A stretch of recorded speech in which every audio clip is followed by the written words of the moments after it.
Hare Krishna, welcome back to my channel. This is Miyana. तो आज हम करने वाले हैं मेरे लिए science for junior class 5th के चैप्टर 11 सॉइल कंजर्वेशन। तो ये जो चैप्टर है इसमें हम बेसिकली पढ़ेंगे कि सॉइल क्या होता है और सॉइल को कैसे कंजर्व किया जाता है, कंजर्वेशन क्या होता है और किन चीज़ों से हमें सॉइल को कंजर्व करना चाहिए। तो देखो, जो सॉइल होती है हम पहले भी पढ़ते हुए आ रहे हैं कि सॉइल के अंदर बहुत सारे ऑर्गेनिजम्स रहते हैं।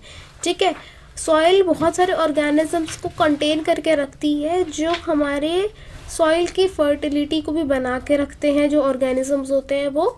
और साथ ही में सॉइल एक बहुत इम्पॉर्टेंट चीज़ होती है जो अर्थ पर बेसिकली फेवरेबल कंडीशन प्रोवाइड करती है। मतलब कि अर्थ पे सॉइल जो है वो फेवरेबल कंडीशन, मतलब कि ऐसी कंडीशन जिसमें इंसान रह सके, लाइफ सपोर्ट हो सके, ऐसी कंडीशन सॉइल ही हमारे अर्थ को प्रोवाइड करती है। अब यहाँ पे देखो, एक बात बताई जाती है कि इनिशियली, मतलब कि स्टार्टिंग में, ठीक है, स्टार्टिंग में जो अर्थ थी उसमें क्या था कि उसमें एयर और वाटर थे और कुछ हार्ड रॉक्स थे सरफेस पे अर्थ की। ठीक है, तो सन के फोर्स से और वाटर के बहने फ्लोइंग के फोर्स से, जब वाटर फ्लो हुआ उसके फोर्स से, ठीक है, और विंड से, तो इन सब से क्या हुआ, और प्लांट्स के रूट से, इन सब से क्या हुआ कि ब्रेक डाउन हुआ रॉक का। मतलब जो बड़े बड़े पत्थर थे अर्थ की सरफेस पे वो टूटने लगे और वो टूट कर स्मॉलर पीसेस में बट गए। तो ये जो प्रोसेस हुआ ना कि बड़ा सा पत्थर स्मॉलर पीसेस में डिवाइड हो गया, तो इस प्रोसेस को बोलते हैं वेदरिंग। ओके, और साथ ही में ये आफ्टर थाउजेंड्स ईयर्स में होता है। ठीक है, मतलब 1000 सालों में होता है ये प्रोसेस। और ये जो टिनी पार्टिकल्स जो रॉक के बने, इनको क्या बोलते हैं? इनको सॉइल बोलते हैं। ये जो टिनी पार्टिकल्स थे, ये जो रॉक में बहुत सारे टिनी पार्टिकल्स हुए, वो आगे चल के क्या बन गए? वो सॉइल बन गए। ठीक है, और साथ ही में देखो, तो एक तो इससे हमें पता चलता है कि जो प्लांट है, और फिर उसी सॉइल में प्लांट्स ग्रो होने लग गए और प्लांट्स हम खाते पीते हैं, और भी बहुत सारी चीज़ें हुई। और सॉइल में क्या क्या कंटेन होता है? वाटर, एयर और ह्यूमस। ठीक है, तो इतनी सारी चीज़ें होती है। इवन उसमें डेड एनिमल्स और प्लांट्स के मिक्सचर्स भी होते हैं। मतलब जो डेड एनिमल्स होते हैं ये सब भी उसमें मिक्सड रहते हैं। ठीक है, without soil there is no plant और फिर नो फूड। यही चीज़ मैंने बोली कि प्लांट नहीं है तो खाना नहीं है। तो बेसिकली जो सॉइल होता है वो एक रीज़न है जो जिसकी वजह से लाइफ है अर्थ पे। ठीक है, सॉइल की वजह से लाइफ है। तो हैंस यही बात आई कि हमें सॉइल को कंजर्व रखना चाहिए, मतलब कि उसको हमें सेव करके रखना चाहिए। कंजर्व रखना चाहिए मतलब उसको सेव करके रखना चाहिए। अब देखो, किस चीज़ से हमें कंजर्व रखना चाहिए, मतलब क्या ऐसा नहीं करना चाहिए जो सॉइल को दिक्कत हो रही है, सॉइल नहीं हो पा रही है, क्या चीज़ नहीं करनी चाहिए। तो देखो, पहले यहाँ पे आप पढ़ोगे सॉइल कंजर्वेशन। तो देखो, सॉइल कंजर्वेशन क्या होता, सॉइल इरोजन। सॉइल इरोजन क्या होता है? सॉइल इरोजन होता है एक प्रोसेस जिसमें जो फर्टाइल लेयर होती है, मतलब जो सॉइल की जो सबसे ऊपर की जो लेयर होती है वो फर्टाइल लेयर होती है। ठीक है, और वो चली जाती है। तो जब वो चली जाती है तो जो लैंड होती है वो बैरन हो जाती है, मतलब कि क्या हो जाती है? बंजर हो जाती है, जहाँ पे कोई भी लाइफ नहीं सपोर्ट करी जा सकती, जिसमें कोई भी पेड़ वेड़ नहीं उगाए जा सकते। पर ये जो सॉइल इरोजन हुआ, इसका कॉज क्या था? ये जो टॉप लेयर थी है ना सॉइल की, वो बहुत लाइट थी, इसीलिए वो इजी जा सकती थी या तो विंड के द्वारा या फिर वाटर के द्वारा। तो इनके द्वारा वो जा सकती थी। और ये जो प्रोसेस होता है जिसपे टॉप सॉइल की जो लेयर होती है वो एक प्लेस से दूसरी जगह चली जाती है, और वो भी नेचुरल एजेंट्स, मतलब कि जो कौन थे नेचुरल एजेंट्स? एक तो विंड था और एक वाटर था। तो जब इन नेचुरल एजेंट्स की द्वारा विंड या फिर वाटर से जब आपकी जो सॉइल है वो कहीं, जो सॉइल की पहली लेयर है वो कहीं से कहीं चली जाती है, तो वो प्रोसेस को हम बोलते हैं सॉइल इरोजन। नेक्स्ट, ये जो कॉजेज़ क्या थे हमने पढ़ा कि ठीक है विंड और ये तो है कॉजेज़, ये तो हमें पता चल गया, पर हम उसको थोड़ा और डीप में पढ़ने वाले हैं। तो देखो, वेरियस एजेंट्स है जैसे कि विंड, एयर और डिफॉरेस्टेशन। ठीक है, देखो मैंने बोला ना कि हम डीप मतलब और डीप में पढ़ेंगे, तो देखो इसमें एक डिफॉरेस्टेशन भी आ गया और ओवर ग्रेजिंग बाय कैटल्स भी आ गया। तो ये सब कुछ चीज़ें हैं जिनकी वजह से सॉइल इरोजन हो जाता है।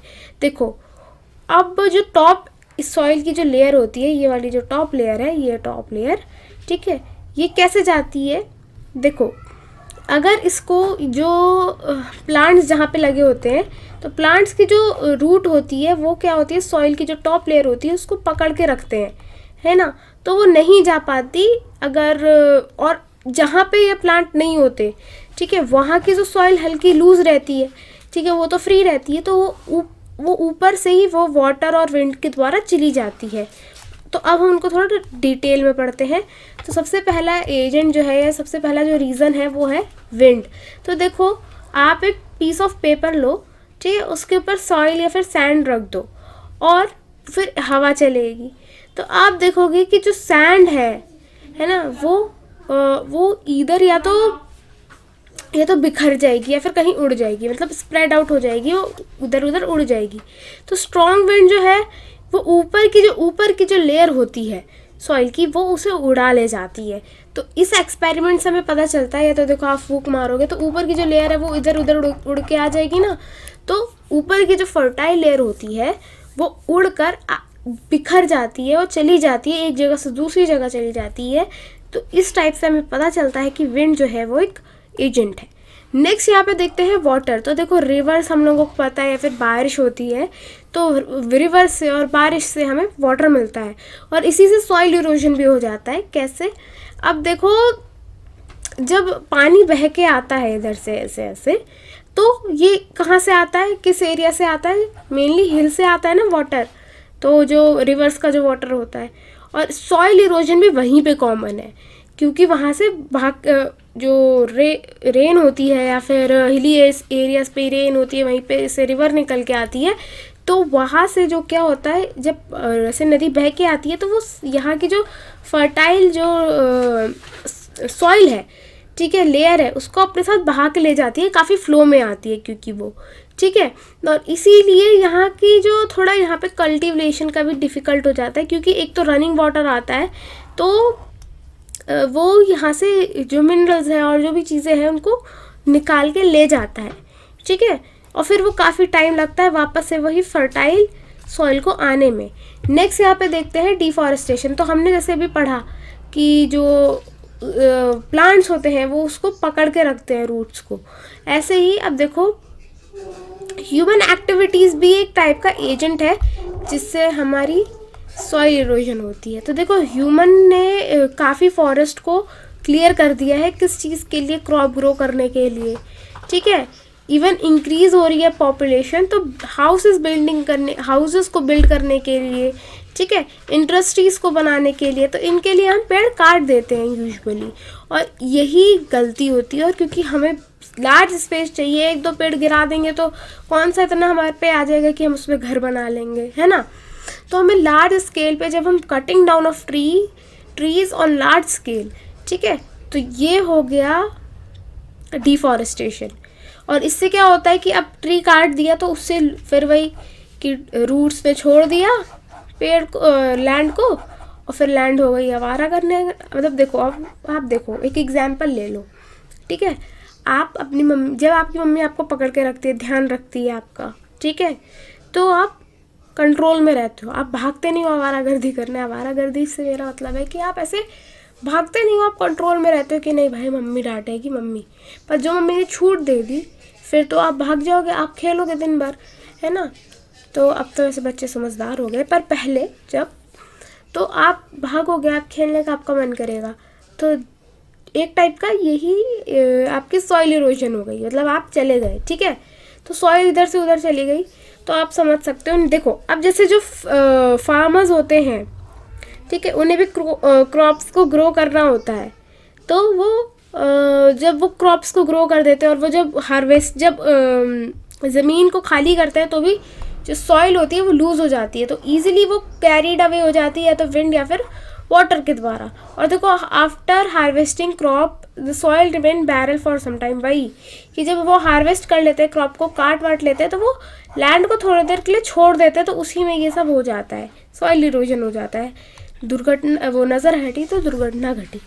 ओके, अब यहाँ पे ग्रेजिंग ऑफ एनिमल्स हमने देखा था। तो देखो, ग्रेजिंग ऑफ एनिमल्स से क्या होता है, जैसे कि कैटल हो गई, गोट हो गई, शीप हो गई, तो जब ये लोग पेड़ पौधे खाते हैं तो वो एरिया खाली हो जाता है, और फिर वो एरिया पे फिर से वाटर, विंड, वही सब लेके चले जाते हैं।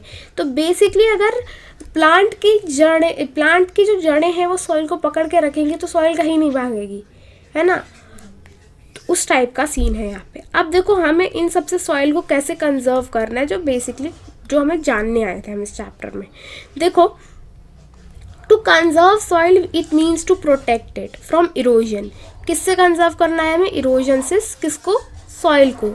तो देखो कुछ मेथड्स है जिनसे हम सॉइल को कंजर्व कर सकते हैं और वो हम नेक्स्ट पढ़ने वाले हैं। तो देखो, एफॉरेस्टेशन, डिफॉरेस्टेशन का अपोजिट एफॉरेस्टेशन। जैसे हम डिफॉरेस्टेशन में पेड़ को काट देते थे, एफॉरेस्टेशन में हमें पेड़ को लगा देना है। पेड़ लगा देंगे तो क्या होगा? रूट्स जो होंगी प्लांट की वो प्लांट्स को पकड़ लेंगी और जो इरोड नहीं होगी, इरोड का मतलब कि सॉइल उड़ेगी नहीं, ठीक है। तो सॉइल इरोड नहीं होगी, soil does not gate Erode, क्योंकि ट्रीज ने से पकड़ रखा है, प्लांट की जो रूट्स हैं उन्होंने उसे पकड़ रखा है। तो जस्ट ये अपोजिट है। देखो, उसमें हम cutting down of trees on large scale था, इधर हम ग्रोइंग ऑफ ट्री और planting trees in large scale, तो वो हो गया एफॉरेस्टेशन, ठीक है। तो अब यहाँ पे नेक्स्ट हम देखते हैं कवर क्रॉप्स। तो देखो, बिटवीन हार्वेस्टिंग, जैसे हम हार्वेस्ट करते हैं क्रॉप्स को, तो क्या होता है कि हमने इधर क्रॉप उगाई, ठीक है, इस पूरे पर्पल पार्ट में हमने क्रॉप उगाई, पर ये पार्ट तो रह गया अब बाकी का, तो हमें इधर भी क्रॉप उगाने हैं। मतलब हम जितना स्पेस फिल कर सकते हैं हमने उतने में क्रॉप को ग्रो करा, तो अब बहुत कम सॉइल बची जहाँ पे सॉइल इरोजन हो सकता है या फिर नहीं हो सकता, क्योंकि हमने सब में ही एकदम जो भर भर के हमने एकदम क्रॉप्स को उगाया।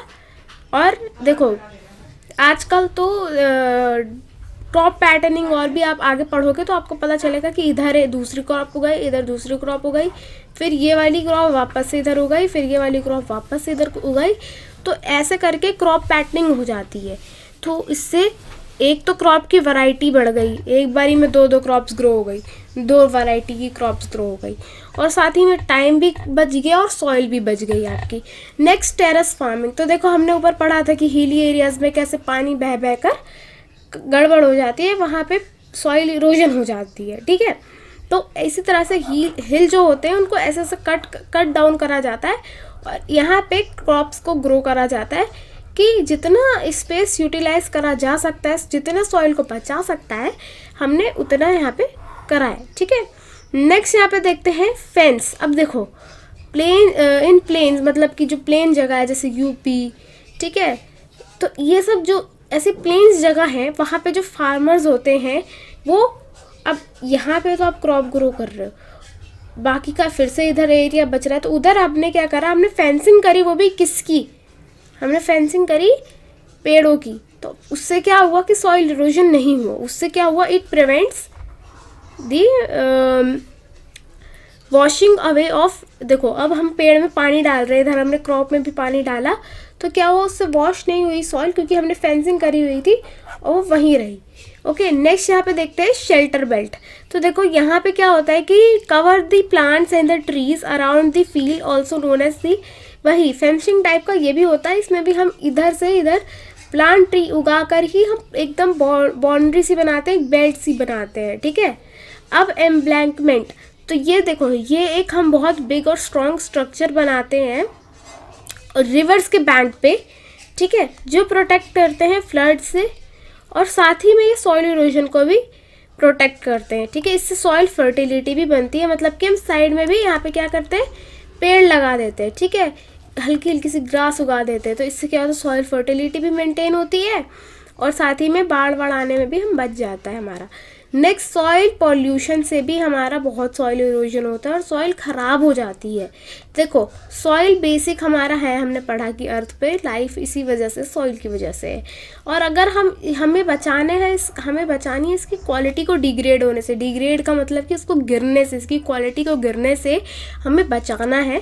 तो कुछ ह्यूमन एक्टिविटीज़ है जो हमें नहीं करनी चाहिए, जैसे कि हमें सॉलिड वेस्ट नहीं फेंकना चाहिए लैंड पे, ठीक है। और जैसे कि हमें जो प्लास्टिक है, मेटल्स है, इनका थोड़ा यूज़ जो है ये इजी डिकम्पोज नहीं होते हैं, तो हमें इनको कम यूज़ करना चाहिए ऐसे मटेरियल्स को। और such material known as non biodegradable, जैसे कि जो प्लास्टिक और जो मेटल है वो नॉन बायोडिग्रेडेबल के अंडर आते हैं, ठीक है। और डिग्रेडेबल वो होते हैं जो, देखो बायोडिग्रेडेबल वो होते हैं जो मिट्टी में आसानी से मिल जाए, और नॉन बायोडिग्रेडेबल वो होते हैं जो आसानी से ना मिले। ठीक है, तो आज के लिए इतना ही, मिलते हैं नेक्स्ट वीडियो में जिसमें हम इसकी बैक एक्सरसाइजेस करेंगे।